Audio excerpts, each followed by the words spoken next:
aqui. It's learning time! Hello everybody, how are you doing? Cause I'm doing great. Come with me with another class. What? Não entenderam? Não se preocupem. E aí pessoal, tudo bem? Como é que vocês estão? Venham comigo para mais uma aula. Nesta aula nós aprenderemos sobre o present perfect. Aprenderemos sobre o presente perfeito. What? The present perfect? No, not again. But, hold on, take it easy.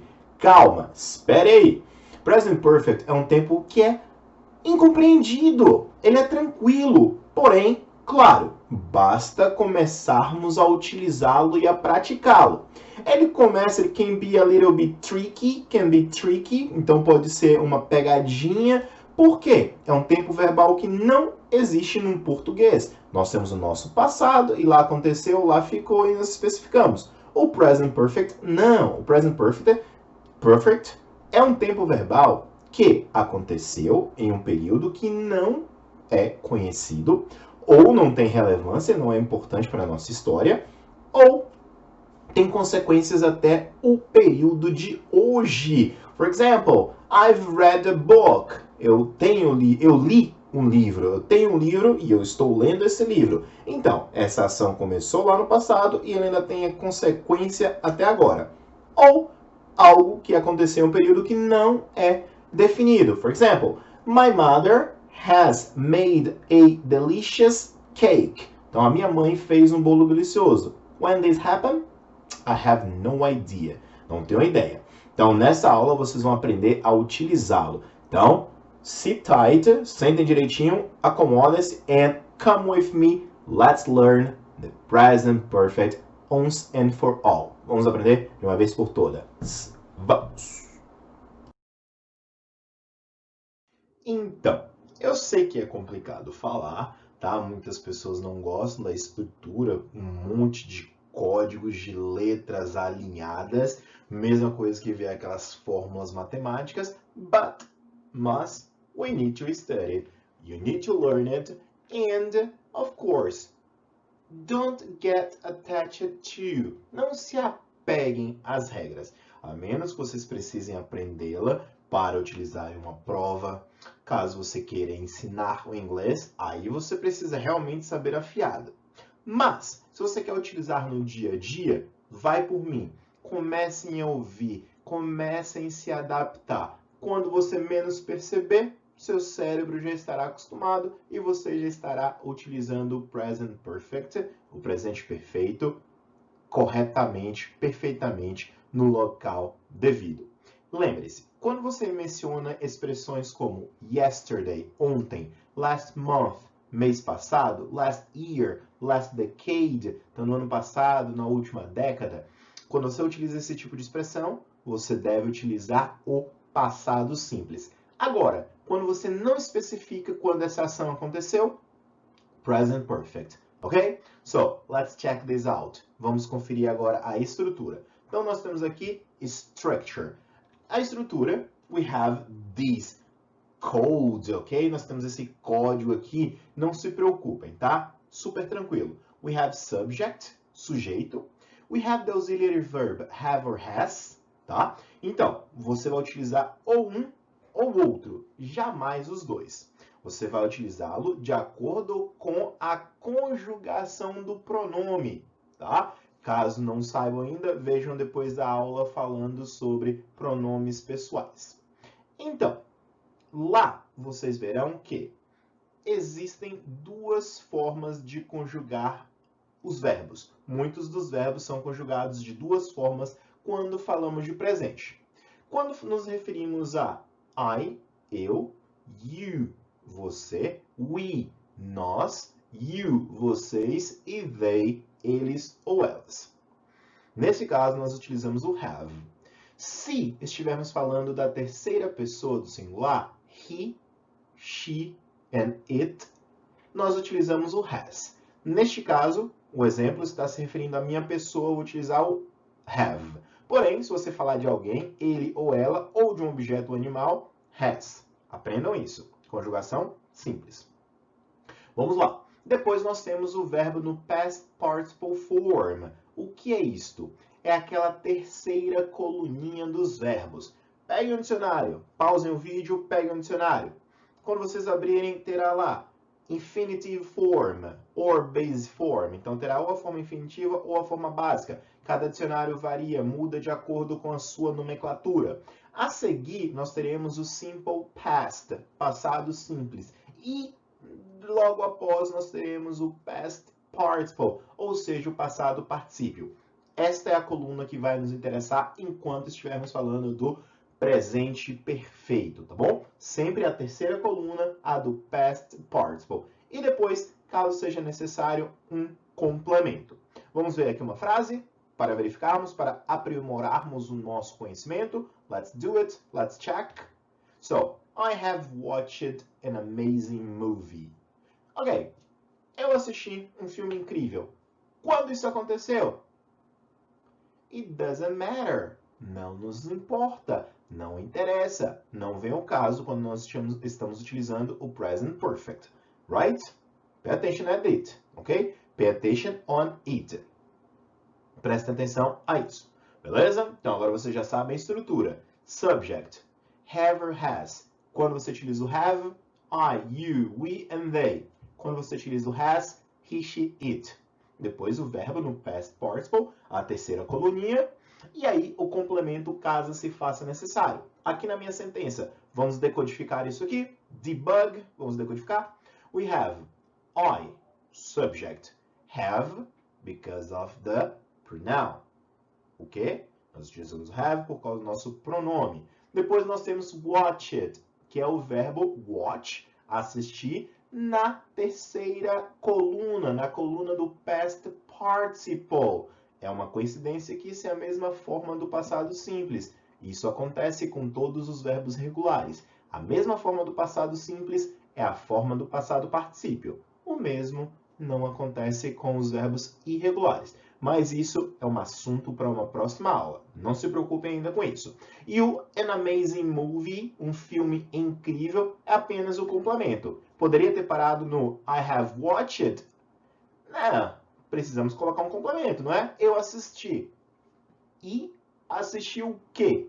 Não é verdade? Então precisa haver esse complemento. Tranquilo? Let's go. Let's do it. We have, she has listened to that new album. She has listened to that new album. Então, ela ouviu, ela escutou aquele novo álbum, aquele novo disco. Então, conseguiram ver aqui a diferença?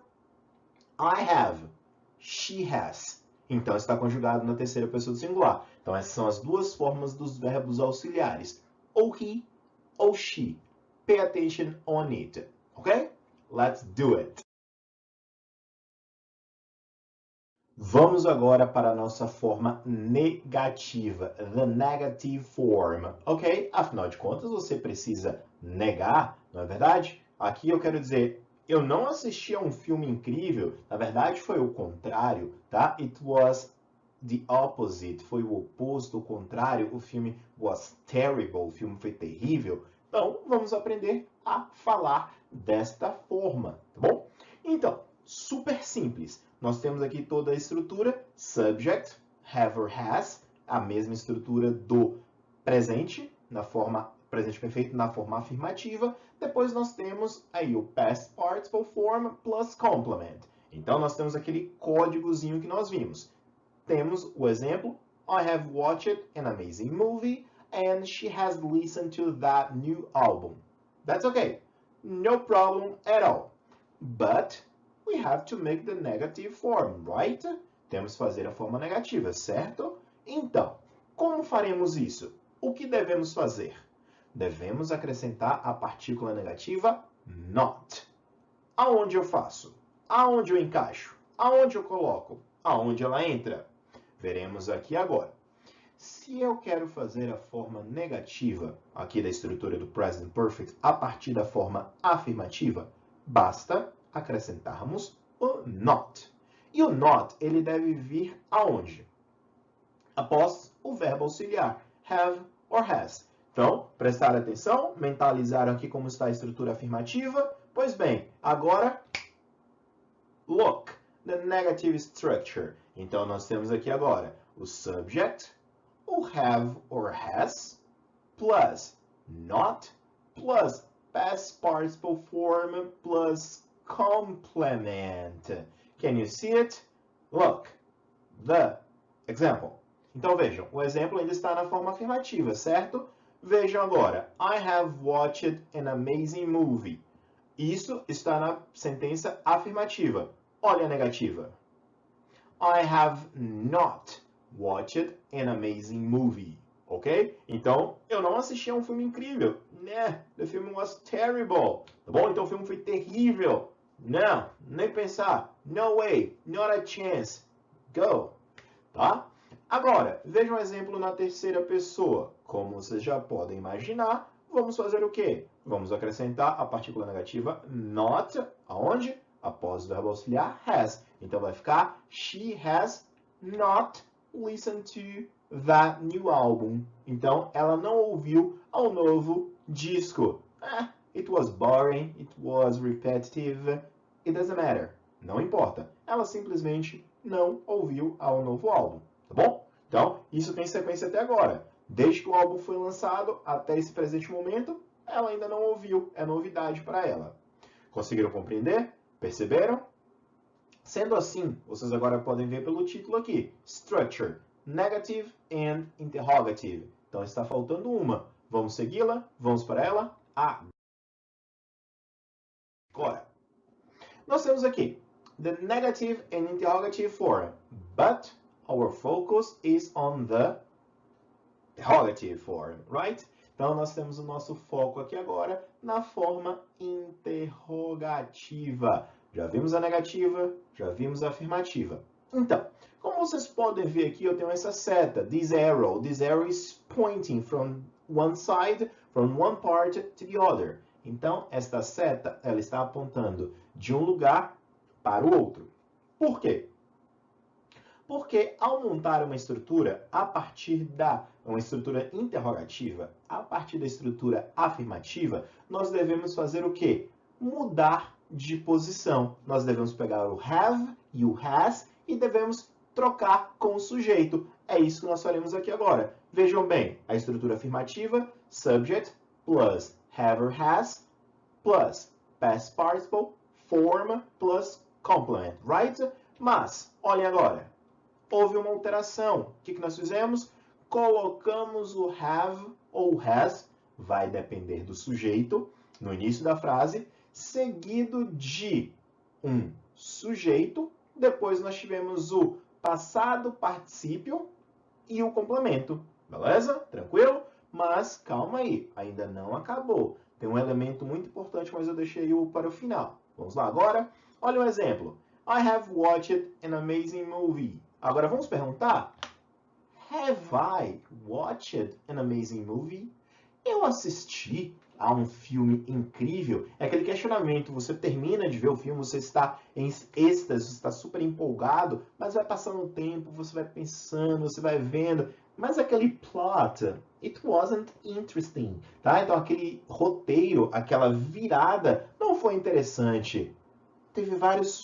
Tiveram vários furos ali ao longo do filme e tudo. Naquele momento você saiu empolgado, com adrenalina, era um filme maravilhoso, mas logo depois você parou para pensar, não era tão bom assim, tá bom? Então vamos lá. Essa é só aquela pergunta. Have I watched an amazing movie? Eu assisti a um filme incrível? Fica aí a pergunta. No próximo exemplo, nós temos She has listened to that new album. Então, aqui eu já disse que ela escutou aquele novo disco. Agora, vamos perguntar, ela já ouviu aquele novo álbum, aquele novo disco? De novo, o que nós fazemos?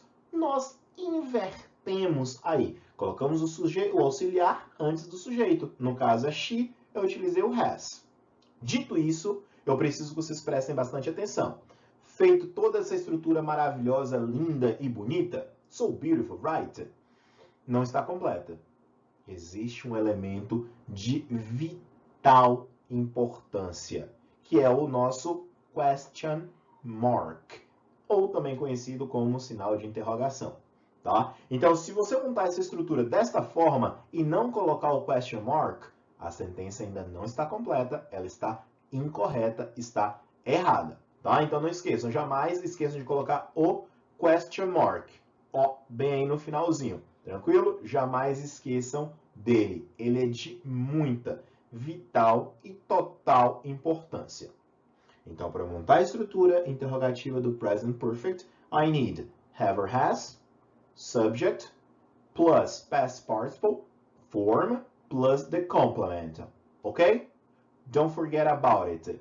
Please, don't forget about it. Remember this.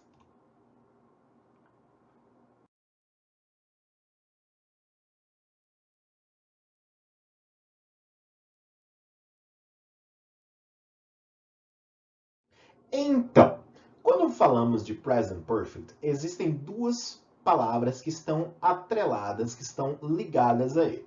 É o since e o for.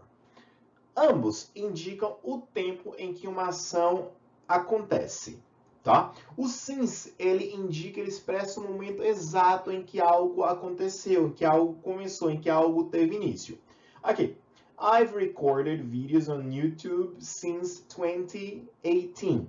Eu gravo vídeos para o YouTube desde 2018. Começou lá atrás. Esse é o início da sentença. Ainda tem consequências até agora. O for, ele indica o período pelo qual a ação vem acontecendo. We've lived in the same house for 5 years. Eu moro na mesma casa há 5 anos. Ou seja, o since expressa o momento exato que algo aconteceu. O for, ele expressa a duração, a quantidade de tempo em que esta coisa está em andamento. Esta coisa, essa ação, essa atividade, enfim. O for indica todo o período de duração. O since não deixa de representar também este mesmo exemplo, mas o since indica o ponto-chave, o momento inicial onde algo aconteceu.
Então, vamos revisar aqui. Quando falamos do present perfect, nós devemos lembrar que o present perfect ele é utilizado para falarmos de algo que aconteceu em um momento em que não nos interessa, que não vem ao caso neste exemplo, em questão. Ou para falarmos de algo que vem acontecendo, começou lá atrás e ainda tem sua consequência até o presente momento, que está em andamento, que está se desenrolando.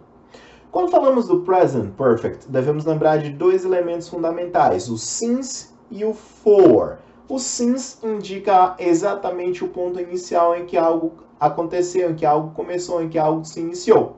Já o for, ele indica algo que toda a duração, o momento que a ação se prolonga. Neste caso, utilizamos o for.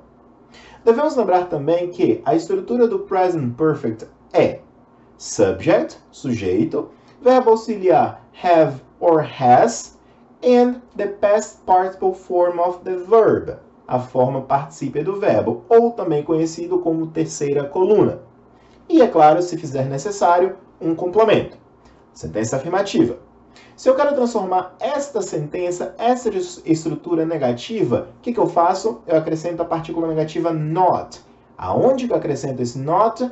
Após o verbo auxiliar have or has. O que vai definir se have ou se has será o sujeito. Quero fazer a estrutura interrogativa, quero perguntar utilizando o presente perfeito. O que eu faço? Eu pego esse have or has, puxo, coloco na frente do sujeito e não esqueço lá atrás de colocar o question mark. É muito importante. Então, jamais esqueçam o question mark. Tudo bem? Então, finalizamos hoje por aqui. Não esqueçam de se inscrever,